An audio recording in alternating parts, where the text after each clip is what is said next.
Most houses are built beside nature. This one was built on top of it. Suspended above a living waterfall, Fallingwater was not just a weekend retreat, it was a declaration, a belief that modern industry, engineering, and wealth could control nature without destroying it. But beneath the calm stone and flowing water was a deeper question America never fully answered. What happens when power tries to look harmonious? And what does this house reveal about the moment industrial wealth believed it could design the future itself? Tonight we begin at the edge of the water, where modern power learned to speak quietly. In the wooded highlands of southwestern Pennsylvania, where Bear Run cuts through layers of ancient stone and the sound of moving water never fully disappears, a house was placed not beside nature, but directly within it. Fallingwater did not rise above the forest as a monument, nor retreat behind gates as a fortress of wealth. Instead, it extended outward in plains of concrete and stone, projecting itself over a waterfall that had carved the land long before the industry arrived.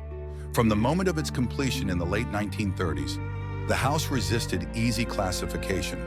It was neither purely domestic nor entirely symbolic. It was architecture asserting a new relationship between power, space, and modern life. The structure appears to float, yet it is anchored deeply into the bedrock. Horizontal terraces push forward in deliberate defiance of gravity, while vertical stone piers rise directly from the stream's rock formations. The effect is not decorative, it is declarative. Fallingwater presents a vision of authority that does not dominate through height or ornament, but through integration and control. Nature is not conquered here, but choreographed. The waterfall flows uninterrupted beneath the living spaces, audible in every room, yet framed, contained, and absorbed into the rhythms of human habitation. This architectural language did not emerge in isolation. It was the product of a specific historical moment, shaped by American industrial wealth at its peak and by a cultural desire to redefine what progress looked like after the excesses of the Gilded Age. By the 1930s, the monumental mansions of steel and railroad fortunes had already begun to feel anachronistic, symbols of a past era of accumulation rather than of modern confidence.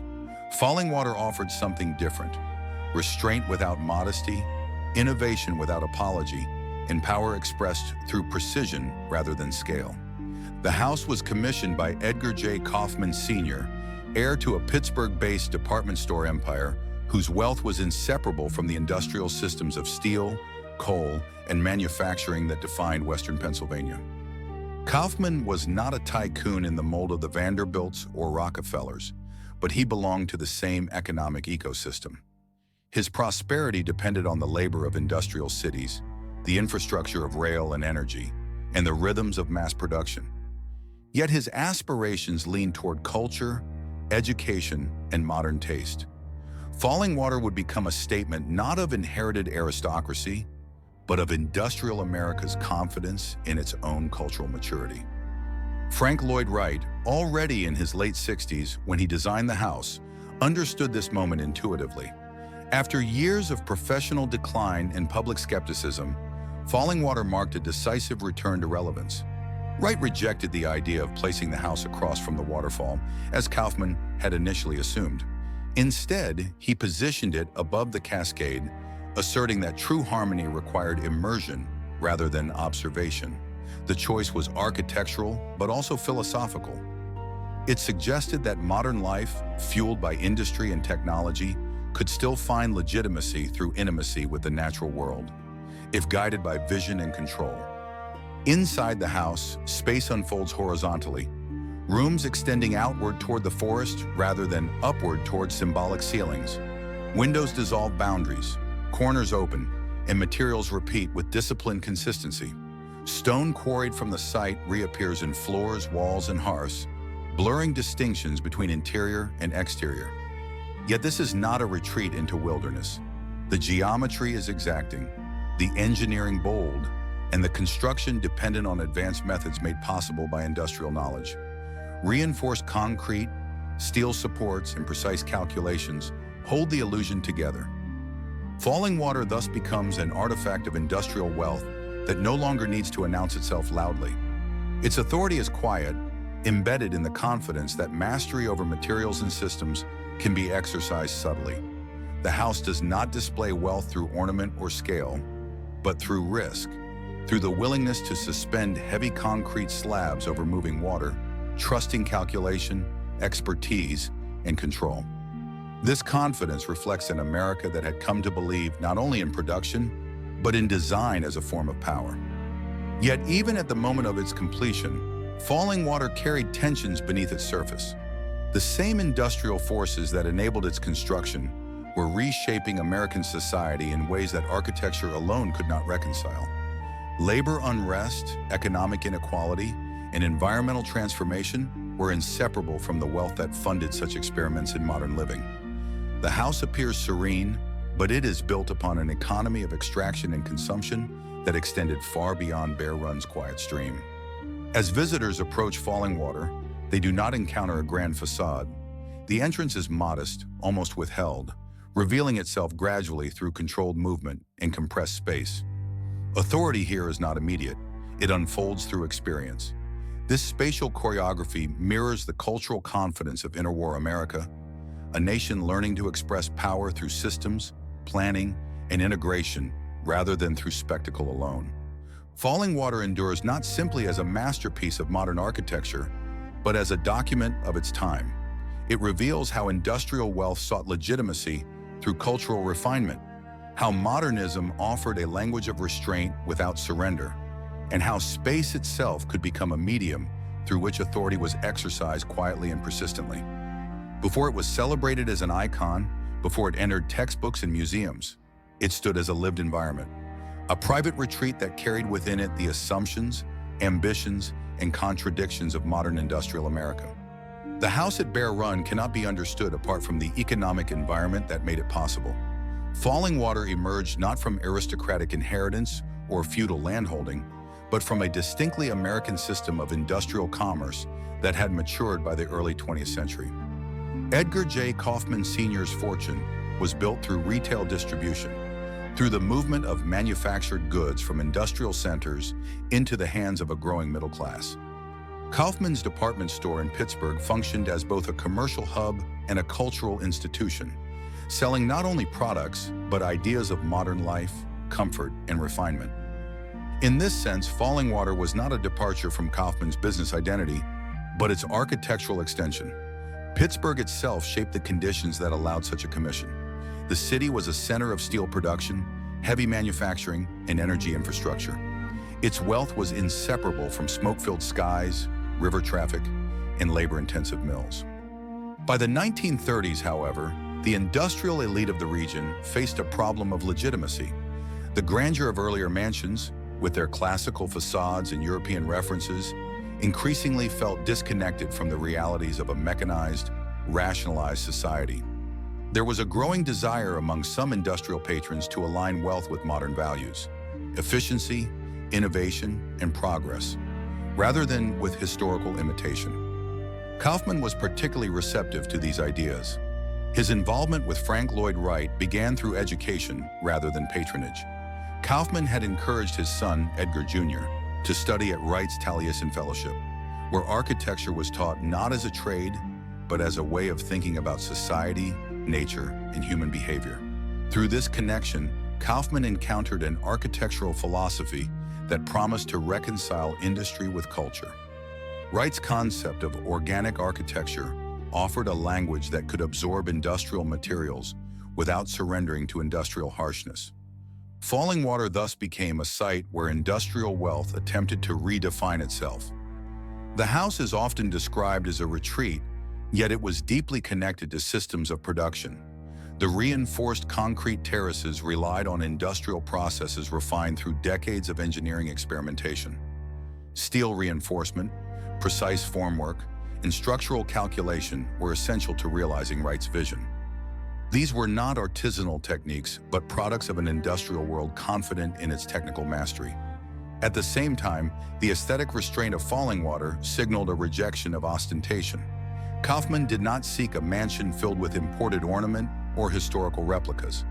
Instead, the house presented a controlled palette of materials and a disciplined spatial order. This restraint functioned as a moral statement. It implied that modern wealth could be justified not through display, but through alignment with progress and intellectual seriousness. Architecture became a means of cultural positioning, placing Kaufman among a new class of patrons who saw themselves as stewards of modernity rather than inheritors of tradition. Yet the quiet authority of Fallingwater also masked the inequalities embedded in its creation. The industrial economy that funded the house depended on wage labor, extraction, and environmental transformation on a vast scale. While Fallingwater integrated itself delicately into its immediate landscape, the broader industrial landscape of Western Pennsylvania bore the marks of pollution, deforestation, and social stratification.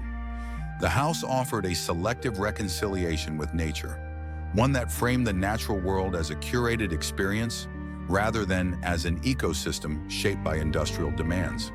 The relationship between client and architect further reflects the dynamics of power embedded in modern patronage. Wright was not merely executing a commission, he was asserting authorship and authority over the meaning of the project. His insistence on placing the house above the waterfall rather than facing it was a decisive moment, redefining the patron's expectations. Kaufman accepted this authority, trusting Wright's vision over conventional assumptions.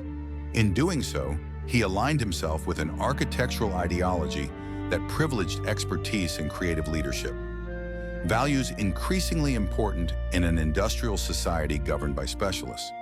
As construction progressed, tensions emerged between vision and reality.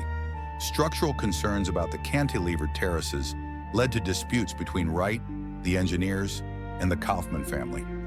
Additional steel reinforcement was added, sometimes without Wright's approval, reflecting the limits of architectural authority when confronted with material risk. These moments revealed the underlying fragility of modern confidence. The house appeared effortless, but its realization required negotiation, compromise, and constant recalibration between ambition and safety. By the time Fallingwater was completed, it had already begun to circulate as an image of American modernity. Photographs published in architectural journals and popular magazines transformed the private house into a public symbol.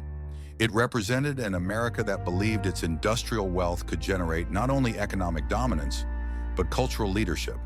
The house's fame was not accidental. It aligned perfectly with a narrative of national progress that emphasized innovation, rational design, and harmony between technology and nature. Yet this narrative was never complete. Fallingwater's elegance depended on continuous maintenance, technical oversight, and financial resources. Its very existence presupposed stability and abundance. In this sense, the house revealed both the aspirations and the vulnerabilities of modern industrial wealth.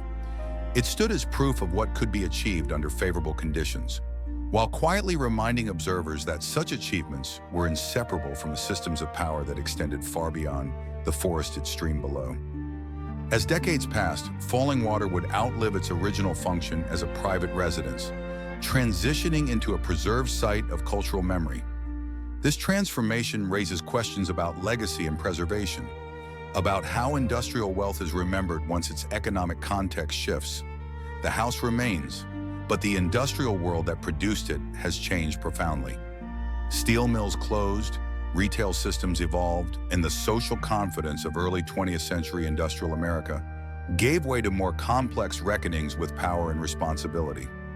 In this way, Fallingwater continues to reveal more than architectural brilliance. It exposes a moment when American industrial wealth sought to articulate a moral and cultural identity through space. It shows how modernism functioned not only as an aesthetic movement, but as a language of authority, one that promised balance, control, and legitimacy in a rapidly changing world. Beneath Fallingwater's calm surfaces lies a story of structural audacity that mirrors the broader confidence of American industrial modernity. The house appears serene, even effortless, but this effect is the result of calculated risk. The cantilevered terraces, those long horizontal plains extending over Bear Run, were unprecedented in scale for a private residence. They relied on reinforced concrete behaving precisely as engineers predicted it would, despite limited historical precedent for such bold domestic applications. Fallingwater was not simply an architectural vision, It was an experiment conducted in full view of its occupants. Frank Lloyd Wright's confidence in the design was unwavering. He believed that structure, when properly understood, could become an expressive element rather than a concealed necessity. The terraces were not hidden behind ornament or vertical supports. They were exposed, legible, and uncompromising. This visibility transformed engineering into a form of authority. The house did not ask observers to trust blindly. It asked them to witness confidence made visible. Yet this confidence was never uncontested. As construction advanced, concerns emerged about the amount of steel reinforcement specified in the original drawings. Consulting engineers, hired by the Kaufmans, expressed doubts about the long-term performance of the cantilevers under load. Wright resisted their recommendations, viewing them as intrusions into architectural integrity. The dispute revealed a fundamental tension of modern industrial culture: the balance between visionary leadership and institutional oversight. Ultimately, additional steel was added to the structure, sometimes without Wright's full endorsement. This compromise did not undermine the house's appearance, but it altered its internal logic. Fallingwater thus embodies the negotiation between idealized modernism and pragmatic engineering. The finished structure stands not as a pure expression of one man's vision, but as a layered artifact shaped by multiple forms of expertise: architectural, structural, and financial. These tensions reflect a broader pattern in American industrial ambition.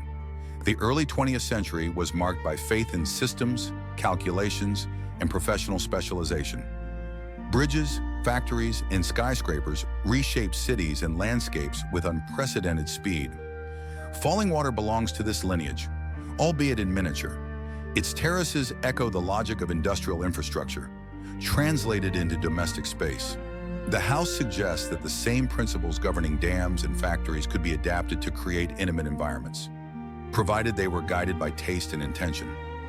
The risk embedded in Fallingwater was not merely structural, it was also cultural. By embracing a radically modern design, the Kaufman family positioned themselves within a contested field of taste. Modern architecture was still divisive in the 1930s, associated by some with abstraction, disruption, and the rejection of tradition. Choosing Wright's vision meant aligning with a future that was not yet fully accepted. This decision reveals how industrial wealth functioned not only as capital, but as a tool for cultural experimentation. Inside the house, this experimentation continued. Built-in furniture, integrated lighting, and controlled circulation patterns shaped how inhabitants moved and lived. The house disciplined behavior subtly, guiding attention outward toward the landscape and inward toward carefully framed views. Authority here is spatial rather than explicit. It does not command, it suggests. This approach reflects a modern understanding of power as something exercised through systems and environments rather than direct assertion. Over time, the risks taken at Fallingwater became more visible. Structural sagging in the cantilevers was observed decades after construction, prompting extensive conservation efforts. These interventions required advanced engineering techniques, including post-tensioning systems designed to stabilize the terraces without altering their appearance. The necessity of such measures underscores a central truth of modern ambition. Innovation demands ongoing maintenance. Confidence alone is insufficient. It must be sustained through continual investment and care. This need for preservation transforms Fallingwater from a symbol of modern mastery into a reminder of modern fragility. The house can endure only because institutions now support it. Museums, conservancies, engineers, and historians working together to preserve a vision that exceeded the material limits of its time. In this sense, Fallingwater's survival mirrors the trajectory of industrial America itself, which required constant adaptation to maintain its achievements. The transition of Fallingwater from private retreat to public monument further complicates its meaning. Once a site of exclusive leisure, it now functions as an educational space, inviting visitors to experience modernism firsthand. This shift reflects changing attitudes toward wealth and legacy. Industrial fortunes that once asserted privacy and control now seek validation through public access and cultural contribution. Preservation becomes a form of accountability, transforming personal ambition into shared heritage. Yet even as a museum, Fallingwater retains its authority. the house still shapes experience, directing movement, framing perception, and asserting its logic over the visitor. The sound of the waterfall continues to fill the spaces, reminding all who enter that modern ambition here was built not against nature, but within it, though always on human terms. Fallingwater thus stands as both achievement and caution. It demonstrates how industrial wealth enabled extraordinary innovation, while also revealing the limits of confidence untempered by humility. Its terraces extend boldly into space, but they depend on constant vigilance to remain aloft. In this balance between daring and dependence, the house continues to reveal the character of the society that produced it. A society convinced of its capacity to shape the world, yet increasingly aware of the responsibilities such power entails. As Fallingwater entered the public imagination, it began to function less as a private residence and more as a cultural argument. The house was published, photographed, discussed, and interpreted as evidence that American architecture had come of age. No longer dependent on European models, modern American design could now claim originality, confidence, and philosophical depth. Fallingwater became a shorthand for this transformation, symbolizing a nation that believed its industrial systems could produce not only wealth, but meaning. This shift was not accidental. The interwar period in the United States was marked by a search for coherence amid rapid change. Industrialization had altered patterns of work, settlement, and social hierarchy. Traditional markers of authority, lineage, land, inherited status, were increasingly replaced by professional expertise, managerial systems, and cultural capital. Architecture became one of the arenas where this transition was negotiated. Through form, material, and spatial organization, buildings like Fallingwater articulated new ideas about who held power and how it should be expressed. Frank Lloyd Wright understood architecture as a cultural force rather than a mere service. His insistence that Fallingwater belonged to its site rather than dominated was part of a broader critique of industrial excess. Yet this critique emerged from within the industrial system itself. Wright relied on industrial materials, industrial methods, and industrial patronage. The house does not reject modernity, it refines it. It offers an image of restraint that presupposes abundance, an ethic of harmony made possible by control. The Kaufman family's decision to preserve Fallingwater, rather than allow it to disappear into private succession, reveals how industrial wealth sought permanence through cultural memory. By the mid-20th century, the conditions that had produced the house were already fading. Department store empires faced competition from new retail models, industrial cities confronted deindustrialization, and the optimism of early modernism encountered skepticism. In this changing landscape, Fallingwater's value shifted from use to meaning. It became something to be protected, interpreted, and taught. This transformation parallels a broader pattern in American history, where private wealth often transitions into public heritage. Museums, foundations, and conservancies step in to stabilize what individual fortunes can no longer sustain indefinitely. Fallingwater's preservation by the Western Pennsylvania Conservancy reflects this institutionalization of legacy. Authority moves from the private patron to the collective steward, from individual ambition to shared responsibility. Yet preservation does not neutralize power. The narrative presented at Fallingwater emphasizes innovation, vision, and harmony, often leaving the industrial context that funded it in the background. The house's story is framed as a triumph of design rather than as a product of economic systems marked by inequality and environmental cost. This selective memory is not unique to Fallingwater. It characterizes much of how industrial heritage is curated, celebrating achievement while softening its conditions.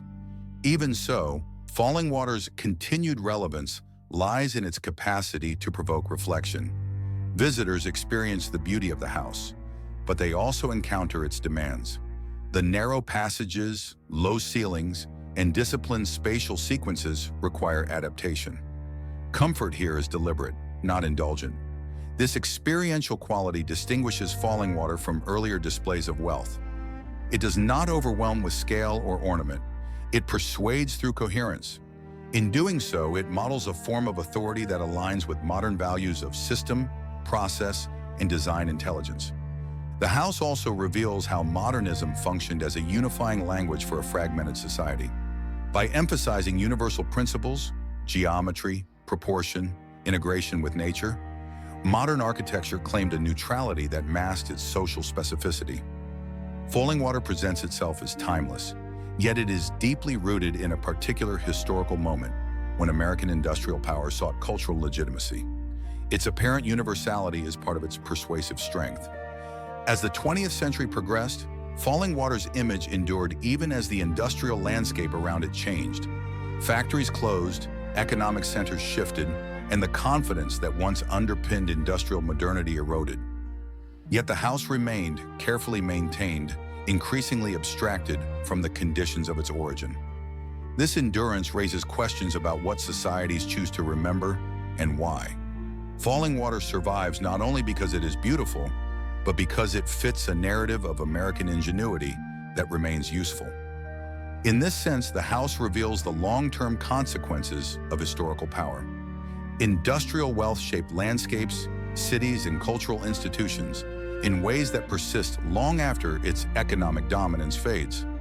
Fallingwater stands as a concentrated expression of that influence, a single site where ambition, technology, and taste converge to produce an enduring symbol. The waterfall continues to flow beneath the terraces, indifferent to the narratives built above it. The house remains poised between motion and stillness, risk and control, history and preservation. It does not resolve the contradictions of industrial modernity, but it makes them visible. In doing so, Fallingwater continues to reveal not only the wealth that built it, but the values that sought expression through its form. As Fallingwater moved further into the second half of the 20th century, its meaning continued to evolve. The house no longer functioned primarily as a living environment shaped by the rhythms of a single family. Instead, it became a carefully managed site, subject to institutional oversight and public interpretation. This transition marked a subtle but significant shift in how industrial wealth related to time. Where the original commission expressed confidence in permanence, preservation introduced an awareness of vulnerability. The Western Pennsylvania Conservancy assumed responsibility for Fallingwater at a moment when many symbols of American industrial power were disappearing. Mills closed along the rivers, manufacturing employment declined, and the economic structures that once sustained regional prosperity weakened. In this context, the house gained a new role. It stood as a preserved fragment of an earlier certainty, maintained not because it continued to serve its original function, but because it embodied values that institutions believed worth protecting. Preservation required a form of discipline different from that which had created the house. Where industrial ambition favored innovation and forward momentum, stewardship emphasized restraint, monitoring, and care. Every intervention was weighed against the need to preserve Wright's intent while ensuring structural stability.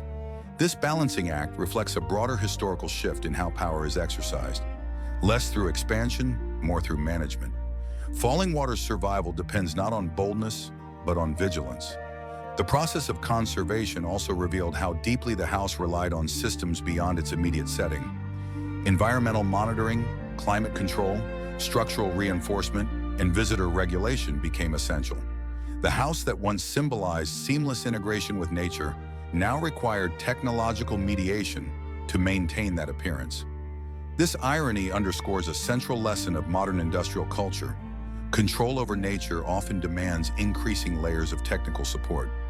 Visitors encounter Fallingwater today as a curated experience. Paths are prescribed, access is regulated, and interpretation frames perception. This mediation shapes understanding, emphasizing architectural innovation and aesthetic harmony. Yet beneath this narrative lies the persistent question of context. The wealth that made Fallingwater possible was not neutral. It emerged from economic systems that transformed landscapes and communities, concentrating resources in ways that allowed singular expressions of vision while leaving broader social tensions unresolved. Still, Fallingwater resists simple moralization. It is neither a monument to exploitation nor a sanctuary of innocence. It is a record of intention, of an attempt to reconcile industrial power with cultural responsibility. The Kaufman family's decision to preserve the house rather than disperse or alter it suggests an awareness of legacy that extends beyond personal ownership. By transferring Fallingwater into public stewardship, they acknowledge that its significance exceeded private use. This acknowledgement mirrors a pattern seen across American history, where elite projects eventually become collective inheritances. Universities, museums, and preserved estates often originate in private fortunes, later reframed as public goods. In each case, the transition raises questions about whose values are preserved and whose histories remain peripheral. Fallingwater's narrative foregrounds design and innovation, while the labor and systems underpinning industrial wealth recede into abstraction. Yet the house's enduring power lies in its capacity to sustain attention. It does not exhaust itself through a single reading. Each generation encounters Fallingwater through the lens of its own concerns: modernism, environmentalism, sustainability, heritage. The house absorbs these interpretations without losing its coherence. This adaptability is itself a form of authority, allowing the structure to remain relevant even as the conditions of its creation fade. The sound of Bear Run continues to shape the interior atmosphere, a constant presence that resists full domestication. Water moves beneath concrete, reminding observers that the relationship between human ambition and natural process is never fully resolved. Fallingwater's terraces extend outward confidently, yet they remain dependent on forces beyond human control.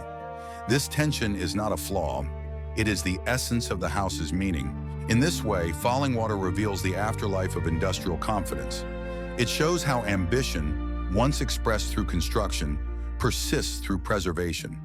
It demonstrates how power, when translated into space, outlasts the systems that produced it, acquiring new roles and responsibilities. The house stands not as an answer, but as a question, one posed quietly, continuously, and without resolution. Through Fallingwater, modern America left behind more than a building.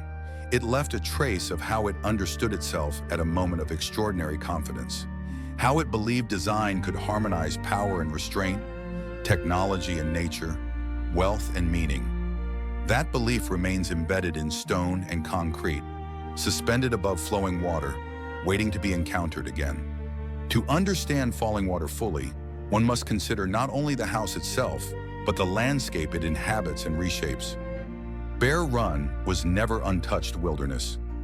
Long before Frank Lloyd Wright drew his first lines, the surrounding land had been logged, traversed, and economically valued.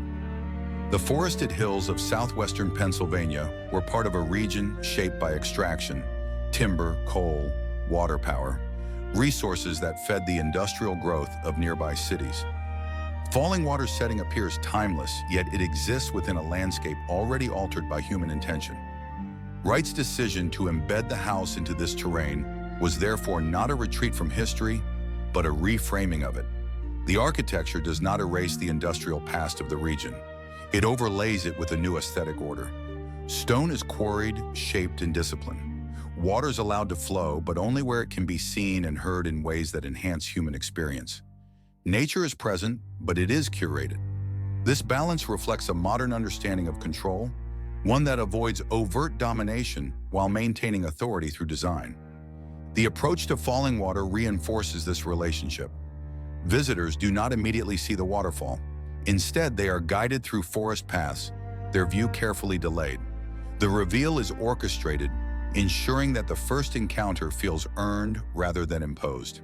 This choreography mirrors the logic of modern industrial systems, which rely on sequencing, timing, and controlled access.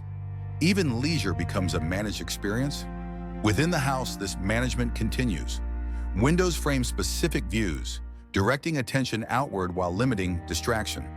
The sound of water is constant, but it is modulated by distance and enclosure. The interior never fully opens to the outside, it mediates. This mediation is central to Fallingwater's meaning. The house does not dissolve boundaries between human and natural realms. It negotiates them. Authority lies in this negotiation, in the ability to decide how much nature enters human life and on what terms. This approach reflects broader attitudes of the era toward the environment. In the early 20th century, conservation and industrial expansion coexisted uneasily. National parks were established even as extraction intensified elsewhere. Fallingwater belongs to this duality. It celebrates nature aesthetically while remaining dependent on the economic systems that altered it. The house's harmony is localized, not systemic. It offers an image of balance that does not address the full scope of industrial impact. Yet this image proved powerful. Fallingwater suggested that modern life need not abandon beauty or connection to the natural world. It offered reassurance that technological mastery could coexist with sensitivity. For an industrial elite grappling with criticism and uncertainty, this reassurance mattered. Architecture became a means of moral positioning, allowing wealth to present itself as thoughtful rather than exploitative. Over time, this narrative has evolved. Contemporary visitors often interpret Fallingwater through environmental lenses, seeing it as an early gesture toward sustainability. While the house does integrate with its site visually, its construction and maintenance require significant resources. Preservation efforts consume energy, materials, and expertise. Fallingwater's sustainability lies not in self-sufficiency, but in continued institutional support. This reality complicates retrospective readings of the house as environmentally prescient. The illusion of harmony remains nonetheless compelling. Standing on the terraces, one feels suspended between solidity and motion, between human intention and natural process. This sensation is carefully produced. The cantilevers create a sense of weightlessness, even as they rely on massive hidden reinforcement. The house invites trust, asking occupants to believe in systems they cannot see. This trust mirrors the broader social contract of industrial modernity, in which complex infrastructures promise stability in exchange for faith and expertise. As Fallingwater ages, the limits of this contract become more visible. Cracks are monitored, materials fatigue, and interventions are required to preserve the original vision. Each repair reveals the house's dependence on ongoing control. The harmony it projects is not static. It must be continually renewed. This need does not diminish Fallingwater's significance. Instead, it deepens it, revealing how modern ambition binds itself to perpetual maintenance. The landscape around Fallingwater also participates in this process. Trees are managed, erosion is controlled, and visitor impact is regulated. The natural setting is preserved through active intervention, not passive neglect. This stewardship reflects a shift in how authority over nature is exercised, less through exploitation, more through regulation. Yet the underlying asymmetry remains. Human systems dictate outcomes. Nature responds. In this dynamic, Fallingwater becomes a lens through which to view the long-term consequences of industrial power. It shows how control evolves from extraction to curation, from conquest to management.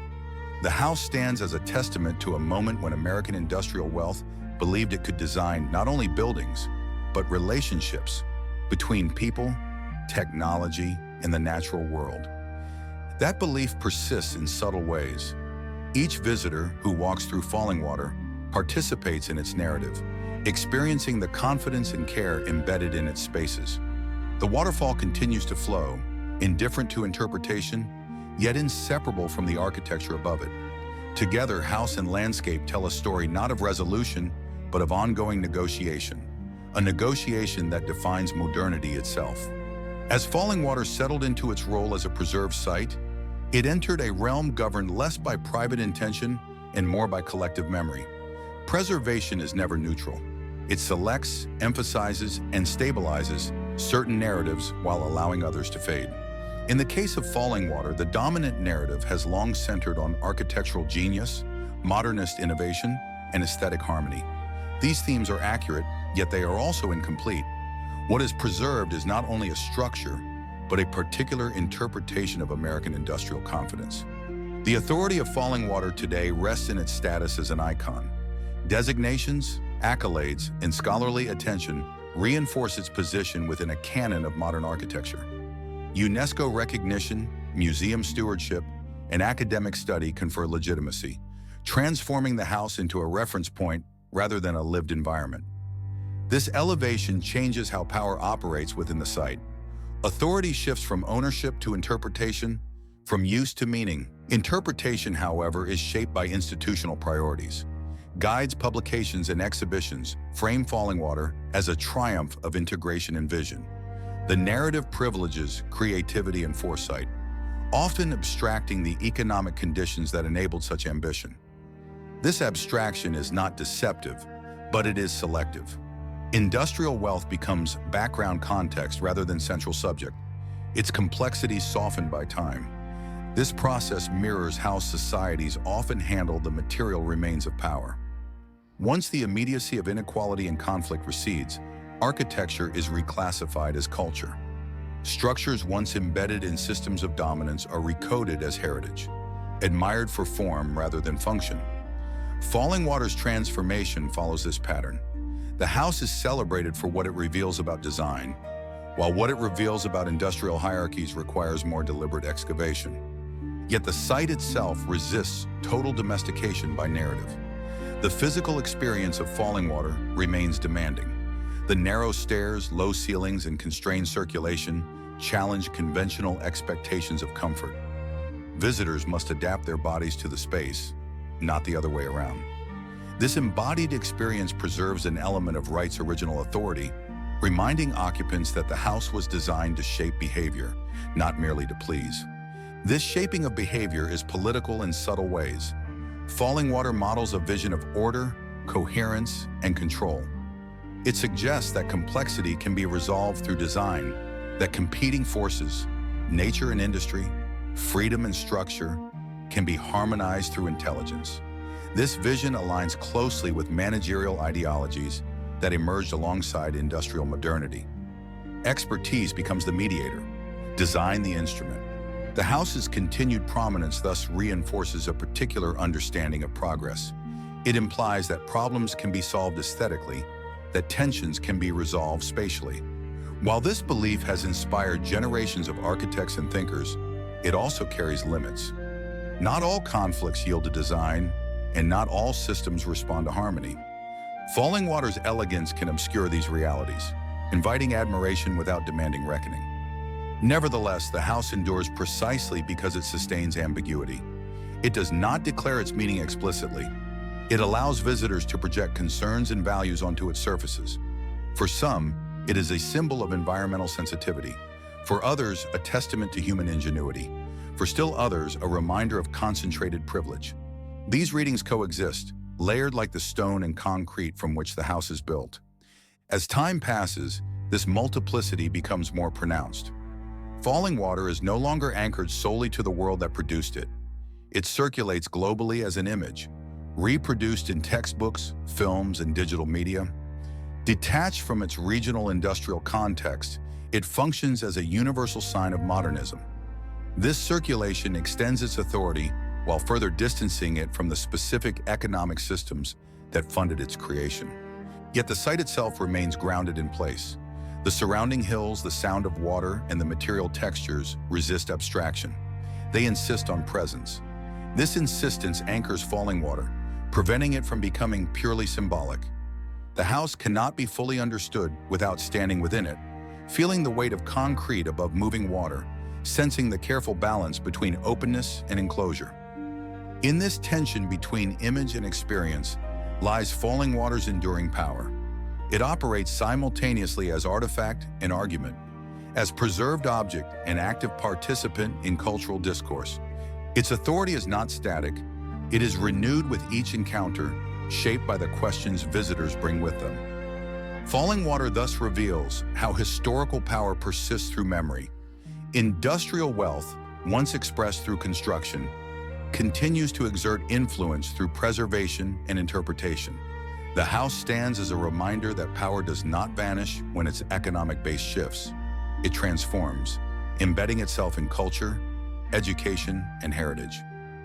This transformation is neither wholly virtuous nor entirely suspect. It reflects a society grappling with its past, choosing which elements to carry forward and how to frame them. Fallingwater's preservation represents an effort to hold on to a vision of modern confidence that remains compelling even as its foundations are questioned. The house does not resolve these questions. It holds them in suspension, much like its terraces hold themselves over Bear Run. In doing so, it invites reflection rather than conclusion, offering space for contemplation rather than certainty. By the early 21st century, Fallingwater existed in a world fundamentally different from the one that produced it. The industrial systems that once defined American confidence had fractured, dispersed, or migrated elsewhere. Manufacturing no longer anchored regional identity as it once had, and the relationship between wealth, labor, and place grew increasingly abstract. Yet Fallingwater remained fixed, both physically and symbolically, offering a rare continuity amid economic and cultural dislocation. This endurance reshaped the house's meaning. No longer a product of active industrial dominance, Fallingwater became a lens through which modern America could examine its past assumptions about power. The house's authority shifted from demonstration to reflection. What once asserted confidence now invites interpretation. Its calm presence contrasts sharply with the instability that followed the decline of the industrial order that funded it. In this new context, Fallingwater functions as a reminder of a moment when architecture was trusted to mediate large historical forces. Wright's belief that design could harmonize technology, nature, and human life reflected a broader optimism shared by industrial modernity. That optimism assumed continuity, that systems built on production, expertise, and rational planning would endure. The later history of deindustrialization complicates that assumption, casting Fallingwater as both achievement and artifact. The house thus occupies a dual temporal position. It is simultaneously forward-looking and retrospective. Its modernist language still feels contemporary, yet it belongs unmistakably to a period of intense faith and progress. Visitors sense this contradiction intuitively. Fallingwater feels modern without feeling current, confident without being triumphant. Its authority is quiet, almost reserved, shaped by distance from its original conditions. This distance allows Fallingwater to speak differently to each generation. For those living amid technological acceleration and ecological concern, the house suggests restraint and attentiveness. For those studying economic history, it reveals how surplus capital once found expression in cultural experimentation rather than pure accumulation. For architects and designers, it remains a lesson in clarity, risk, and control. These readings coexist without exhausting the house's meaning. Yet Fallingwater also raises uncomfortable questions about selectivity. Why this house and not others? Why preserve certain expressions of industrial wealth while allowing factories, worker housing, and infrastructure to disappear? The answer lies partly in aesthetics and partly in narrative usefulness. Fallingwater offers an image of industrial power refined, intellectualized, and reconciled with nature. It is easier to remember than the harsher realities of production. This selectivity does not invalidate preservation, but it demands awareness.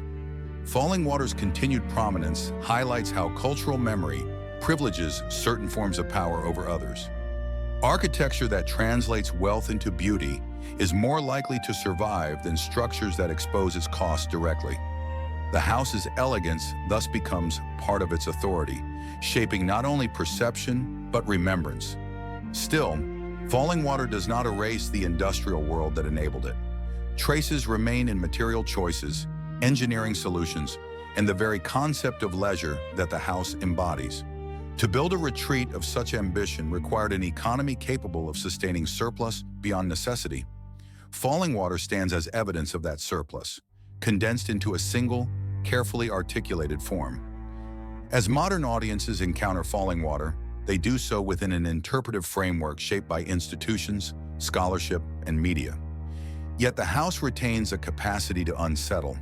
Its terraces defy gravity, its spaces resist conventional comfort, and its integration with the landscape challenges assumptions about separation between human and natural realms.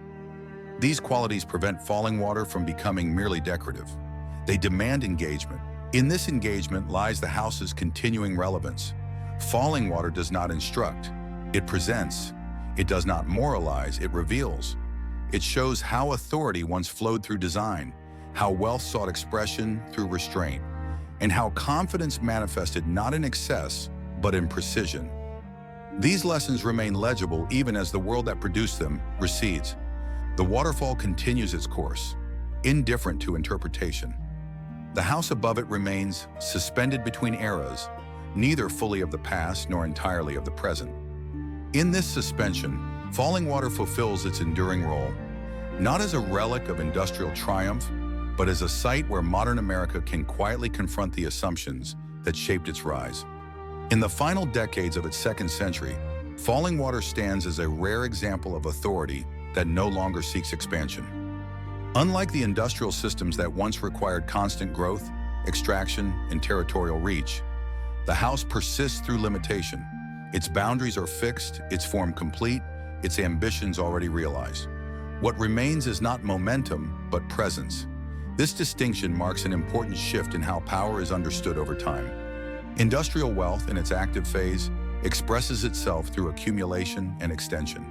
Factories grow, markets widen, infrastructure spreads.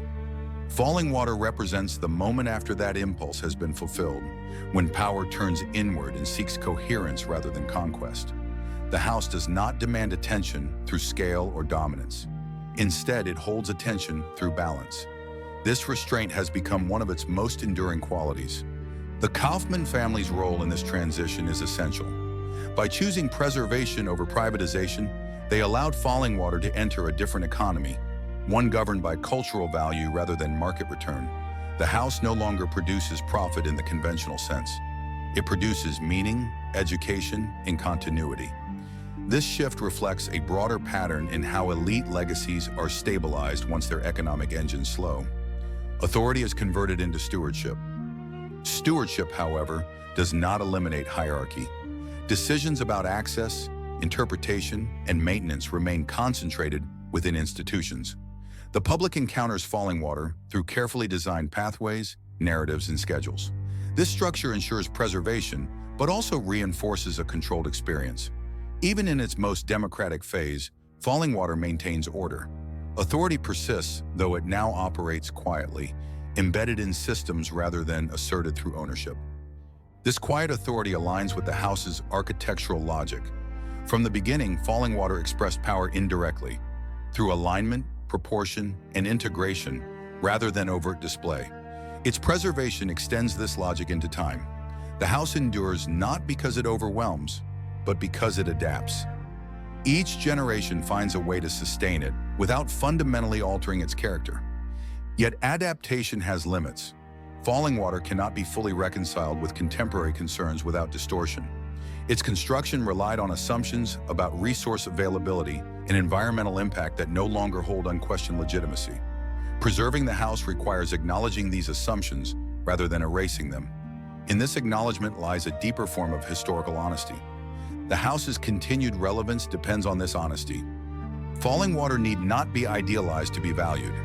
Its significance lies in what it reveals about a specific configuration of power, one that believed in mastery tempered by design, in progress guided by expertise, and in harmony achieved through control. These beliefs shaped much of 20th century America, for better and for worse. As visitors move through Fallingwater today, they participate in a ritual of encounter. They slow down, adjust their posture, listen to water, and navigate space deliberately. This experience contrasts sharply with the speed and abstraction of contemporary life. The house enforces a different rhythm, one that encourages reflection rather than consumption. In doing so, it offers a counterpoint to the systems that originally funded it. This counterpoint does not negate Fallingwater's origins. Instead, it completes them. The house becomes a site where industrial ambition is not denied, but contextualized. It allows modern audiences to see how power once imagined itself, and how that imagination shaped the physical world. Fallingwater does not celebrate domination, it records intention. In recording intention, the house assumes a role that extends beyond architecture. It becomes a historical document, readable through material, space, and experience. Its terraces, stone walls, and framed views speak of confidence carefully measured, of authority exercised with restraint. These qualities continue to resonate precisely because they are no longer common. Fallingwater's legacy, then, is not simply that it endures. It endures in a way that invites contemplation. It asks how societies choose to express power, how they remember it, and how they live with its remnants once expansion is no longer possible. In this quiet inquiry, the house remains active, not frozen, revealing still the character of the modern world that built it. When Fallingwater is viewed across the full span of its existence, It becomes clear that the house was never only about architecture, it was about timing. It emerged at a moment when American industrial wealth had reached a level of confidence that allowed it to pause, reflect, and reshape its own image. The house did not mark the beginning of that power, nor its end, but a moment of self-recognition, when wealth sought to understand itself not merely as accumulation, but as cultural presence. Fallingwater reveals how industrial modernity attempted to civilize its own force. The concrete terraces are bold, yet disciplined. The structure is innovative, yet controlled. The landscape is embraced, yet managed. These choices mirror a broader ideological position. That power could be exercised responsibly if guided by expertise, taste, and restraint. This belief was not naive, but it was incomplete. It underestimated the long-term costs embedded in the systems that made such refinement possible. The house's endurance forces this incompleteness into view. As the industrial economy that funded Fallingwater receded, the house remained, carrying forward the assumptions of its origin. It could not escape them, but neither could it fully justify them. Instead, Fallingwater became a site of quiet reckoning, a place where modern confidence is preserved without being renewed. What distinguishes Fallingwater from other monuments of wealth is not scale, but intimacy. It does not tower above the landscape. It inserts itself into it. This intimacy makes the house more persuasive and more vulnerable. Visitors feel close to the intentions behind it, sensing the optimism and control that shaped its spaces. At the same time, they sense the fragility beneath that control, the reliance on engineering, maintenance, and institutional care. In this way, Fallingwater reveals a fundamental truth about modern power, that it seeks permanence, but achieves it only through continual effort. Authority does not simply reside in form. It must be sustained through attention, resources, and narrative. The house survives because it is watched, studied, repaired, and interpreted. Its meaning is not fixed, it is renewed through engagement. The waterfall beneath the house offers a quiet counterpoint to this effort. It flows without intention, without preservation plans, without interpretation. Its persistence is indifferent to human ambition. Fallingwater's relationship to that water, hovering above it, framing it, listening to it, captures the essence of industrial modernity's relationship to nature. Not conquest, but containment. Not surrender, but negotiation. This negotiation defines the house's lasting significance. Fallingwater does not resolve the tensions between wealth and responsibility, innovation and consequence, power and humility. It holds them in balance, allowing them to coexist without collapse. That balance is its achievement and its warning. In the end, Fallingwater reveals not only what American industrial wealth could build, but what it believed about itself. It believed that intelligence could guide power, that design could reconcile contradiction, and that harmony could be engineered. Those beliefs shaped much of the modern world. Their traces remain visible here, suspended over moving water, anchored to stone, preserved by care. Fallingwater stands because a society chose to keep it standing.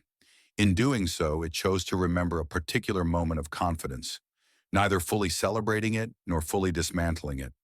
The house remains as a quiet witness, offering no verdict, only presence. What it reveals, finally, is not certainty, but character.